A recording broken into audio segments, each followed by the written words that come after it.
Hello, ladies and gents, and welcome back to our first unit for English 9 and our short story unit at that. For today's video, what we're going to be doing is looking at our second short story, which is a lot shorter than the other one. It's going to be a lot shorter than the next one that's coming. And it's Thank You, Ma'am. It is only, I think, about, 2 pages long. It's very quick. It's a very quick short story. But there's a lot packed into it, as you're going to see. There's a lot of interesting use of characterization. Typically in class, when we go over this one, I like to highlight the use of all the different forms of characterization, which we see here.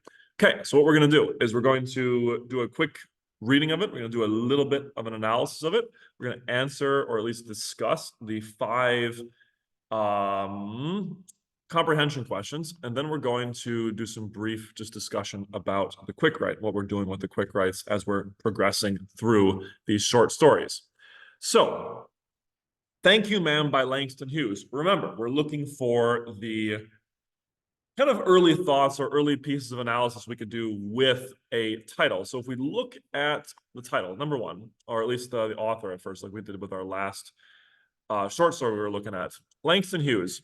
Who's Langston Hughes? We don't really know much about Langston Hughes.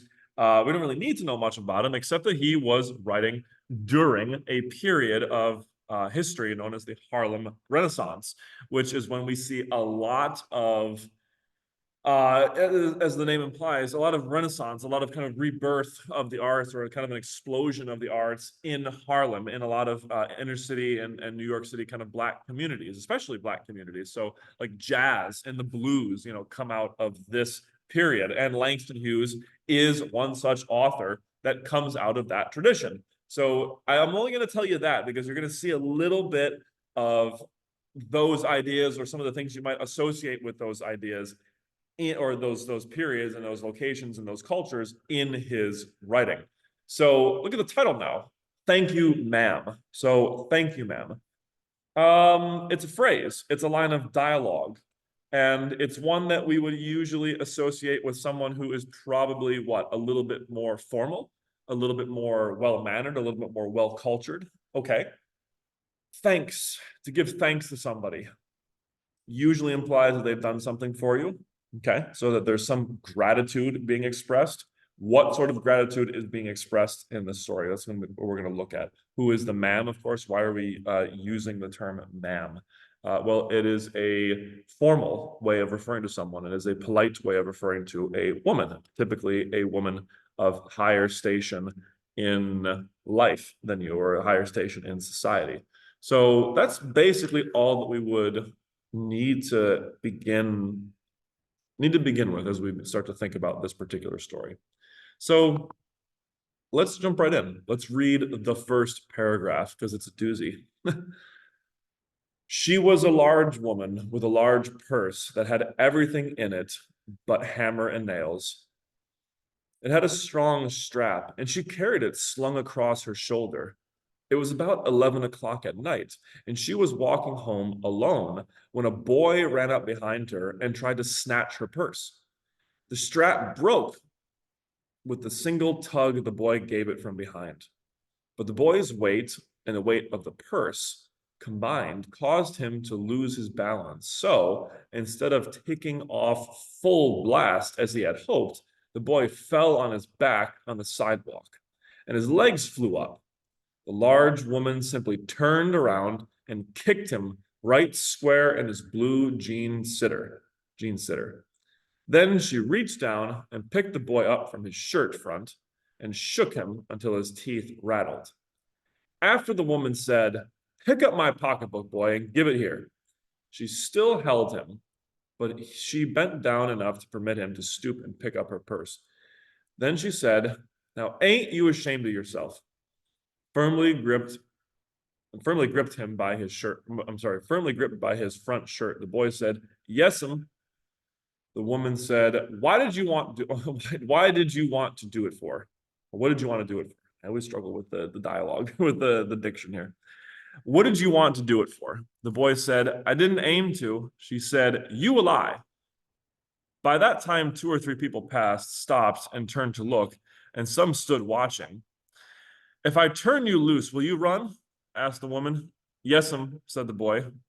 Then I won't turn you loose, said the woman. She did not release him. I'm very sorry, lady. I'm sorry, whispered the boy. Uh-huh. And your face is dirty, and I got great mind to wash your face for you. And sorry, I got a great mind to wash your face for you. Ain't you got nobody home to tell you to wash your face? No, said the woman. I'm sorry, said the boy.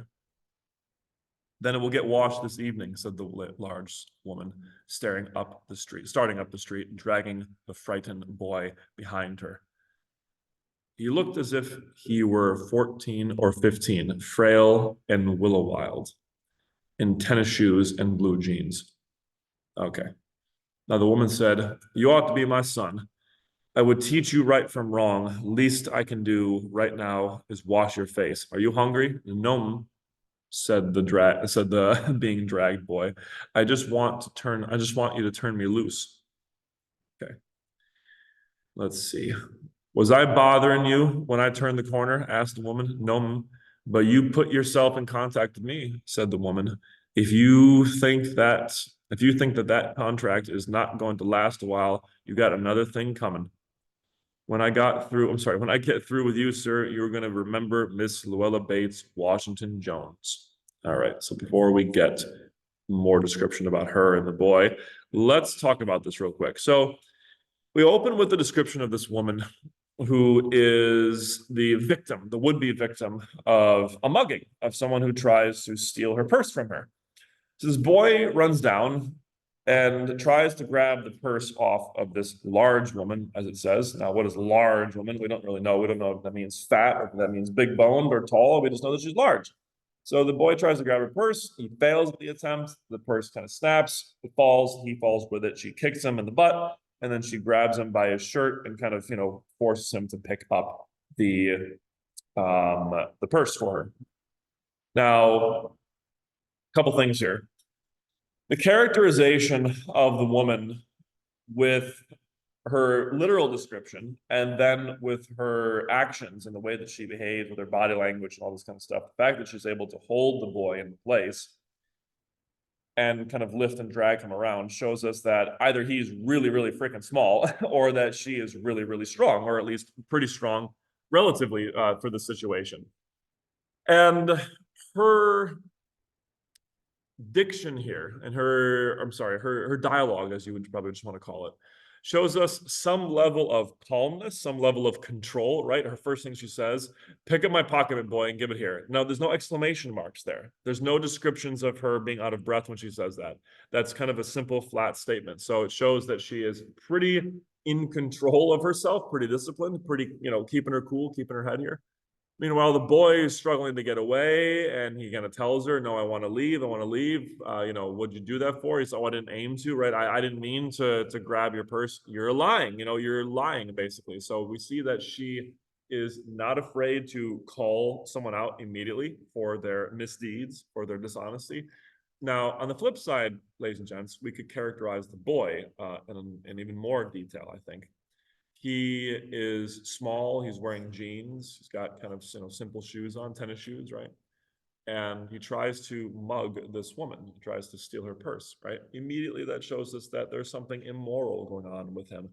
Except when we get the description of him, trying to get away and all this kind of stuff, we hear her ask, "Are you ashamed of yourself?" He says, "Yes." And we can tell by his accent or by his, his dialogue here, that he's probably not as well educated, because he, doesn't fully say the phrase "yes, ma'am." It's just kind of an abbreviated "yes'm." And he said, "I didn't aim to," and there's a little bit more we could say. I'm very sorry, lady. I'm sorry. And, that lady, how do you determine that? Is that still kind of a formal phrase or a formal slang phrase? Possibly. But we get to see generally that his education is not, up to the, nth degree here. And we also see that he's going to run. He wants to run. He wants to get away. And his face is dirty, which shows us, and he actually says, I got no one home to wash my face or teach me to wash my face. So how old's the boy? All right. Young enough to be her son, doesn't have anyone at home who's going to take care of him, right? So he is someone who is what? Is particularly, I don't know, not well off, not well educated. He looked as if he was 13, 14 or 15. So kind of, sophomore year in high school, right? And also additionally, we see, by the way, it says that 2 or 3 people passed by, stopped, turned to look, and stood there watching. So some people are just watching. They're not engaging, right? They're not asking her if she needs any help. So, some of my my female students will jump up and say, you see a lady about to get mugged. You see a young boy, kind of try to take a lady's purse and now kind of, essentially wrestling with her, and no one steps in to try to help this woman. Is this a particularly sexist sort of culture? There's some, dysfunction about the way that they're seeing women, because guys and gals, if you see a woman, being mistreated on the side of the road, you step in, you step in. That's just kind of basic chivalry, basic politeness. So we see all that. She starts to bring him home. He wants to get away, or bring him with her. He wants to get away. She says, "No, you're not getting away that easily." Okay. Are you hungry? He says no, and he says, "I just want to get loose." She says, "Yeah, well, okay, too bad. You're gonna come with me. All right, put yourself in contact with me." So let's see where they go. Sweat popped out on the boy's face, and he began to struggle. Miss Jones stopped, jerked him around in front of her, put a half Nelson around his neck, and continued to drag him up the street. When she got to her door, she dragged the boy inside, down a hall, and into a large kitchenette furnished room at the rear, at the rear of the house. So she switched on the light and left the door open. The boy could hear other roomers laughing and talking in the large house. Some of their doors were open too. So he knew he and the woman were not alone. The woman still had him by the neck in the middle of her room. She said, "What is your name?" "Roger," answered the boy. "Then, Roger, you go to that sink and wash your face," said the woman, whereupon she turned him loose at last. Roger looked at the door, looked at the woman, looked at the door, and went to the sink. "Let the water run until it gets warm," she said. "Here's a clean towel." "You gonna take me to jail?" asked the boy, bending over the sink. "Not with that face." "I would not take you nowhere," said the woman. "Here I am trying to get home to cook me a bite to eat, and you snatch my pocketbook. Maybe you ain't been to your supper either, late as it be, have you?" "There's nobody home at my house," said the boy. "Then we'll eat," said the woman. "I believe you're hungry, or being hungry, to try to snatch my pocketbook." "I wanted a pair of blue suede shoes," said the boy. "Well, you didn't have to snatch my pocketbook to get some suede shoes," said Miss Luella Bates Washington Jones. "You could have asked me." "Ma'am?" The water dripped from his face, and the boy looked at her. There was a long pause, a very long pause. After he dried his face and not knowing what else to do, dried it again. What else to do? Dried it again. The boy turned around, wondering what next. The door was open. He could make a dash for it down the hall. He could run, run, run, run, run. The woman was sitting on a day bed. After a while, she said, "I were young once, and I wanted things I could not get." There was another long pause. The boy's mouth opened. Then he frowned, but not knowing he frowned. The woman said, "Uh-huh. You thought I was going to say, you thought, you thought I was going to say, but didn't you? I'm going to say, but didn't you? You thought I was going to say, but I didn't go snatching people's pocketbooks. Well, I wasn't going to say that." Pause. Silence. I have done things too, which I would not tell you, son, neither tell God if he didn't already know. So you sit down while I fix us something to eat. You might run that comb through your hair so you look presentable. All right. In another corner of the room, behind a screen, was a gas plate and an icebox. Miss Jones got up and went behind the screen. The woman did not watch the boy to see if he was going to run now, nor did she watch her purse, which she left behind her on the daybed. But the boy took care to sit on the far side of the room, where he thought she could easily see him out of the corner of her eye, if she wanted to. He did not trust the woman not to trust him, and he did not want to be mistrusted now. Okay. So actually, before we continue on with the meal, let's talk about this. So she brings him home, and she basically tells him, she asks for his name, she gets his name, and then she lets him or makes him go and clean his face, right? Says, I wouldn't bring you to prison with that face, right? Gives him a towel to clean up. So, again, jokingly tells him she's probably not going to take him to jail. And she asks again, is there no one home to give you a bite to eat or to clean up your face? He says, there's nobody at my house. All right, then we'll eat. And she says, you must have been hungry because you tried to steal my pocketbook, assuming again that he did it for food. He says, no, I wanted a pair of blue suede shoes. All right, well, you could have just asked me, for blue suede shoes.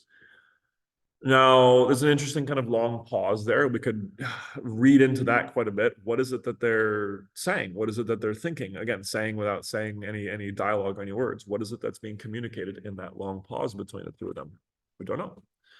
Now, the woman says, I were young once and I wanted things I couldn't get. And again, this little awkward interaction here shows us that she's looking at him as he's kind of looking at her and frowning. And she says, yeah, you thought I was going to say, but I didn't go doing things. In other words, she's basically saying, I know how it feels. I was young like you. I was like you once.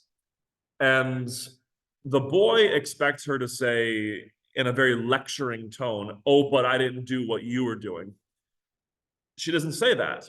She basically says, yeah, I'm corrects him and says, yeah, see, I didn't say but, I'm just saying, I've done things too. I get where you're coming from, dude. She shows him some sympathy, some empathy, and tells him, let me go get something to eat, and why don't you comb up your hair in the meantime?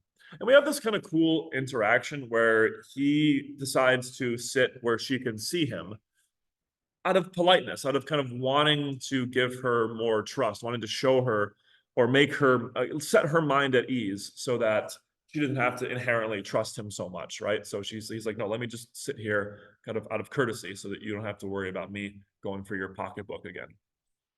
It's a kind of another nice show of chivalry. So we see this young man showing some inherent sense of kindness and empathy. It's kind of like when you're walking out of a convenience store at night and you see a woman walking in the parking lot, you walk on the other side just to kind of set her mind at ease and say, look, you don't have to worry about me, even though you don't mean her harm, right? You're just going to say, I'm going to walk on the other side just to kind of make you feel a little bit safer. That's kind of what he's doing here. Okay. So a couple things. Why is she doing this? Like, that's kind of the overarching question right now. Why is she doing this to him? Because I guarantee you 9 out of 10 times, right? If someone tries to mug you on the street, this is not how you're going to behave. She might just kind of like, kick him in the face and then keep going home, run home, call the cops, something like that. Or yeah, bring him home, drag him home, and then send him to jail, like call the cops afterwards. And she doesn't do that. She's instead rather assertively, rather aggressively taking him home, putting some, food on the table for him, making him wash his face, talking to him about, who are you, what's your name, all this kind of stuff. Again, very, very aggressively, but she's still doing it. Now, she learns about him a couple things. Nobody at home. And he didn't want the money for food. He wanted it for blue suede shoes. Okay, so there's nobody home. There's no father, there's no mother. There's some dysfunction going on there, right? There's no one to teach him how to behave or to properly instruct him how to behave, to take care of him at home. He's a 14 or 15-year-old boy. He needs that. Any child does, right? Now, additionally, there's another level of dysfunction here. He said, I wanted the money for blue suede shoes. Okay, so let me get this straight. You got no one at home, you got no food, and apparently you got no job, and you're choosing, instead of getting food, a basic necessity of life, you're choosing to go get friggin' blue suede shoes, right? It's kind of like a homeless person choosing to go buy the latest Apple phone, as opposed to buying some sort of, I don't know, something that would actually, allow you to get more money down the road. So why? Why is he doing this? I think that's, again, showing another level of ignorance, another level of dysfunction, right? He doesn't know what he's doing. He doesn't know how to behave in life. Except for these little, small signs of basic inherent chivalry, which I think are or at least Langston Hughes wants us to see them as a response to how Luella Bates Washington Jones is treating him, as a response to her treating him a certain way. he is becoming maybe a little bit more civilized, a little bit more chivalrous, a little bit more polite, all these kind of things. Okay. So let's see. The water different faces, long pause. We get all this stuff. And he asks her, do you need someone to go to the store? Asked the boy, maybe to get some milk or something. She says, don't believe I do, said the woman, unless you want sweet milk yourself. I was going to make coca out of this canned milk I got here. That will be fine, said the boy. She heated some lima beans and ham she had in the icebox, made the coca, and set the table. The woman did not ask the boy anything about where he lived or his folks or anything else that would embarrass him. Instead, as they ate, she told him about her job in a hotel beauty shop that stayed open late, what the work was like and how all the kinds of women came in and out, blondes, redheads, and Spanish. Then she cut him a half of her 10 cake, I'm sorry, her 10-cent cake. Eat some more, son, she said. When they were finished eating, she got up and said, now, here, take this $10 and buy yourself some blue suede shoes. And next time, do not make the mistake of latching onto my pocketbook nor anybody else's. Because shoes come by devilish like that will burn your feet. I got to get my rest now, but I wish you would behave yourself, son, from here on in. She led him down the hall to the front door and opened it. Good night. Behave yourself, boy, she said, looking out in the street. The boy wanted to say something else other than thank you, ma'am, to Miss Luella Bates Washington Jones. But he couldn't do that as he turned at the barren stoop and looked back at the large woman in the door. He barely managed to say thank you before she shut the door, but he never saw her again, and he never saw her again. Okay, so interesting ending. He asks if she needs any help. She says no. She makes him a good meal. She gives him some of the 10-cent cake. She makes him eat a little bit more. And then she gives him $10. Says, why don't you go buy those blue suede shoes? Don't behave poorly ever again. They'll burn your feet. I love that phrase. Devilish shoes like that will burn your feet. I got to get my rest. I wish you would behave yourself, son, from here on in. Okay. Not telling him you should, right? She kind of already did that. She already did the instructions for, what he should do with the shoes and with the money and all this kind of stuff. She says, I wish you would behave yourself, right? It's a wish. I wish you would do well. I wish you would behave yourself. I wish the best for you in that sense. She let him down the hall, says, good night, behave yourself, boy, right? There's that kind of, more commanding, momish sort of behavior, or at least tone. And the boy wanted to say something else other than thank you, ma'am, to Miss Luella Bates Washington Jones, but he couldn't do so as she turned and stood the barren stoop. In other words, he barely managed thank you before she shut the door. All right. So he wants to say something more. What does he want to say besides thank you, ma'am? We don't know. I mean, I think that's, again, the point of the title, which is basically saying what? There's a lot packed into that. Just thank you. Because what is he thanking her for? What has she done for him? Well, yeah, on the surface, in the immediate moment, she has fed him clothes, she's cleaned him, and she's given him money, right? So thank you, right? That's always any gift given, ladies and gents, deserves a thank you, however small. It deserves thanks because it's a gift, right? Some people don't need to give you those things. Then we can add that on top of this. She has no relationship to him at all. And aside from being her neighbor, right? That's about it. And, her neighbor in society, someone in proximity to her. So in that sense, he should thank her for this, right? She doesn't owe him these things, and yet she's doing it. He owes her thanks maybe because she is being motherly to him when he has apparently no mother, right? She's polite enough not to pry, doesn't want to embarrass him. She says, okay, I get the picture. You're struggling. Here's some food, all that kind of stuff. I'm not going to ask you about your business. So that deserves thanks. He deserves, or she deserves thanks from him because she does not call the cops on him. She does not berate him or do any of this stuff. That takes some thanks. And then, ladies and gents, I think at the deepest level, he is thanking her. And that thank you essentially includes a deep sense of gratitude from him because someone is showing him compassion, is showing him grace, is showing him forgiveness, and is showing him some level of education or some level of guidance that he has been deprived of in life. And that phrase forgiveness, that term forgiveness, we again, it's one of those ancient terms that we kind of, and along with grace, that we misunderstand or we kind of misuse. What I mean by forgiveness is kind of the old classical understanding of it, where, in contrast to justice. Because what would justice demand, Miss Luella Bates Washington Jones do? Maybe at most just letting him go, right? So just get out of here, right? So let's call it even, just get out when he tries to steal her purse.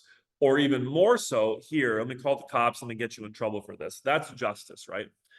Forgiveness, notice this, is not an abdication of justice. No, that could still happen, right? She could do that. She chooses not to, right? She thinks that it's probably more fair, it's more just to educate this kid. But she goes above and beyond. She goes like, let me bring you back home, let me clean you, let me help you, let me talk to you, let me give you some help, let me give you some reward for this good behavior. That is forgiveness, when you're going beyond what is simply fair and what is simply due to someone. Like if someone breaks my toy, justice demands that I get a new toy.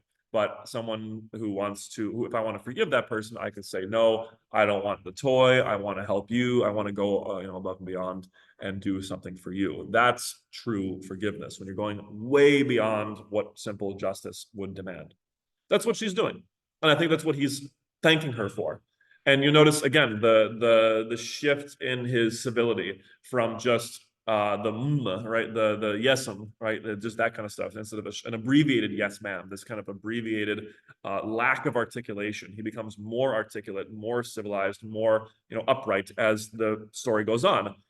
Kind of, I think, clearly hinting to us, or what one of the many things that I think Langston Hughes is hinting to us is that the way in which you treat someone affects how they behave. So I think if we were to go back to the context of Langston Hughes being in the Harlem Renaissance, looking at the inner city, looking at, maybe probably more crime than many of us are used to being with, looking at a culture that seems to be dysfunctional, at least in its treatment of women, right? You have a young man trying to, steal from a woman. You have apparently some problems with the families in this kind of area, right? You have a problem with this kid being essentially in poverty and fatherless and motherless. And then you have him, again, not being educated well enough to know clear behavior and the resistance of the temptation to do wrong. And you also have him not being educated or schooled enough to know that you probably shouldn't just spend money on blue suede shoes. You should probably get some freaking food, all this kind of stuff. He's dealing with all these problems, and Langston Hughes is showing us this culture. But I think at some level, Langston Hughes is suggesting to us, maybe we could approach the people that we interact with on a day-to-day basis with a little bit of a different attitude. Maybe instead of hardcore, cold justice, maybe we add a little bit of empathy, right? Because the woman does this with him. She empathizes with him and the things that she's done. She's like, I've done mistakes too, right? That's clear, humble admission of her sins in recognition of his sins as well. And maybe I think Langston Hughes is suggesting to us through the kind of the change in the play, if we were to treat people like this, particularly young people, if we were to treat people with more kindness, more love, and more empathy, and more proper guidance, not weakness. I think Luella Bates Washington Jones is anything but weak, right? She's very strong, very confident person, very honorable and humble, and also kind.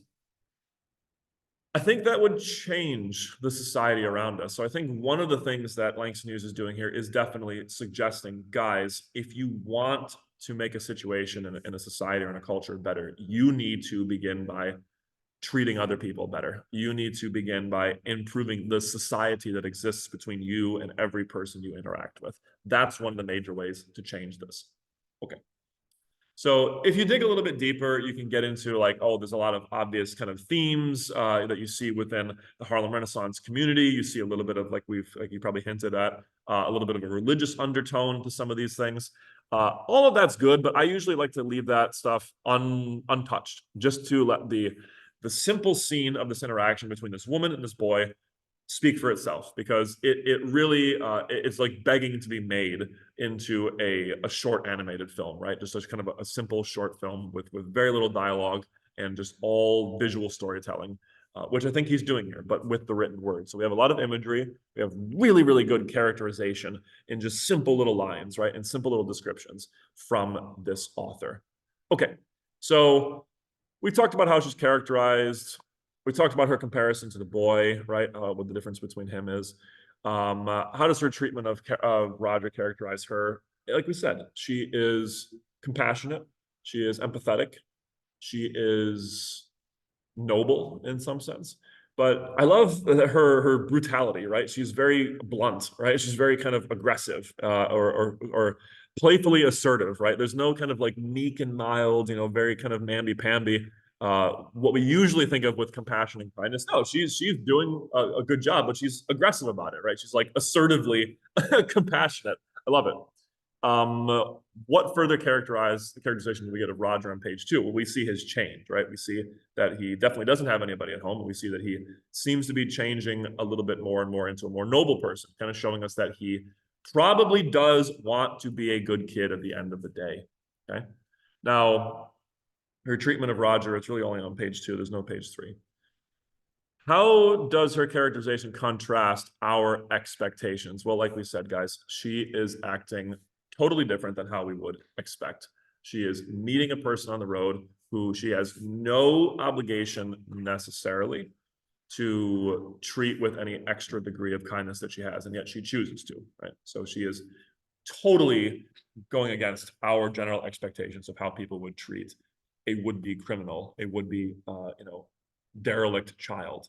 So fantastic example of very moral and virtuous characterization here. Okay. So for the quick write, what are we doing here? Exact same thing that we did with the quick write in All Summer in a Day.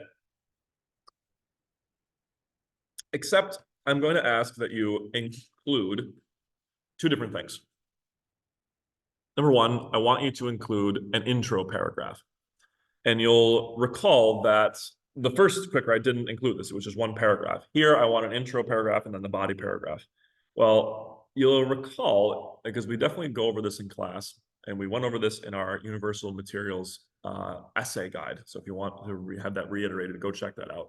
But I will give you the brief version of that here. What needs to go in the intro paragraph is essentially 2 things. You need to introduce / summarize what it is you're writing about. And then you also need to explain to us the thesis of your writing, right? So there needs to be a summary, and there needs to be a summary of the text that you're writing about, and then there needs to be a thesis. A couple things with the summary. You need to include the author and the title, right? So, Thank You, Ma'am by Langston Hughes is a short story. Okay, it tells the genre. You could also include, for the summary again, a 2 to 3 sentence description of what the story is about, right? Thank You, Ma'am by Langston Hughes is a short story about a woman who encounters a young boy on the street, blah, blah, blah, blah, blah, right? Do all that kind of stuff. Remember, do not extend your summary into 4, 5, 6, 7, 8, 9, 10 sentences where you essentially just have that as the bulk of your essay or the bulk of your assignment here. That is not appropriate. We take off half your grade right then and there if that happens, right? That's one of our big red flags, one of our big traps of writing. Do not summarize over an abundance of how much you need to summarize a text. It's just a waste of time. Additionally, don't self-reference the fact that you read this in class. Okay, it's another little quirk that I've noticed in students is writing recently. Don't say, "Oh yeah, in class I read." In class we read. No, just say the story is about blah blah blah blah. Okay, speak or write in the 3rd person. Don't write in the 1st person. Don't say I. Don't say in class. Don't say I am writing about this. None of that stuff. Okay, so you get that done. Then the thesis, right? What is the thesis essentially? What are you asking here? We're asking you what is the central idea that the author is developing. So again, what ideas do you see developing here? Remember, central idea is a 1-word topic or a 1-word just idea or notion that you see being not discussed, but being focused on in this particular story. And again, it has to be an idea, not something that is physical and real and tangible in the story. So not, for example, blue suede shoes, not Llewellyn Bates Washington Jones, not Roger, not, coin cake, not this kind of stuff. That's all physical stuff. What are the ideas in this story? Well, we saw, like we talked about, the idea of compassion, the idea of empathy, the idea of, mentorship, the idea of kindness, the idea of forgiveness, all these kind of sort of things. All of these are ideas that we could focus on in this particular story. Dysfunction, if you want to go more negative, sure. Pick one of those and tell me how it is a central idea. Like, explain to me where you see that idea in the story. So for your thesis, you would simply say, a central idea in this short story is blank, is whatever your central idea is. And that's it. That's all you would really need to do, right? If you want to be really simplistic about it, that's fine. That would work. You could add into your thesis, and we see it in several interactions in the story, or we see it in Langston Hughes's writing. We see it in blah, blah, blah, blah, blah, right? You can give me a little bit more for the thesis. That's fine. But that's the general thesis. What is the idea of this story? Then that's your first paragraph, right? So that's like maybe 2, 3, maybe, like 2 or 3 sentences for the intro, for the summary, rather. So you got 2 sentences there. You got the sentence for the thesis. That's like 3 sentences, bam, maybe 4 at most. Okay, that's your intro paragraph. And then you're going to jump into the body, where you're going to provide me with 2 textual pieces of evidence that tell us, or that show us, where we see that idea. So, okay, so where do you see this idea of forgiveness? Where do you see this idea of compassion? Where do you see this idea of dysfunction, right? Show me where it is, and then, integrate that quote properly into a sentence, and then give me some context, give me some description as to how is that actually showing the idea? In other words, analyze that quote. Somewhere in this, you need to mention, notice this, please, you need to mention 2 literary elements, okay? So again, I told you we focused a lot on characterization, so if you want to talk about characterization, that's fine. If you want to talk about imagery, that's also fine. If you want to talk about tone, if you want to talk about diction, if you want to talk about dialogue, all these options are at your disposal, okay? Just make sure you pick some of them so that I can see that you are growing in your understanding and your sophistication of discussing these pieces of art, okay? Go ahead and try that. And that is basically all we need to do for thank you, ma'am. All right. So next class, we will look at the short story, a much longer short story called The Monkey's Paw, which is going to be our cumulative short story that we're going to write our actual essay for this unit on. Okay. So I will see you then. In the meantime, have a fantastic day. Bye.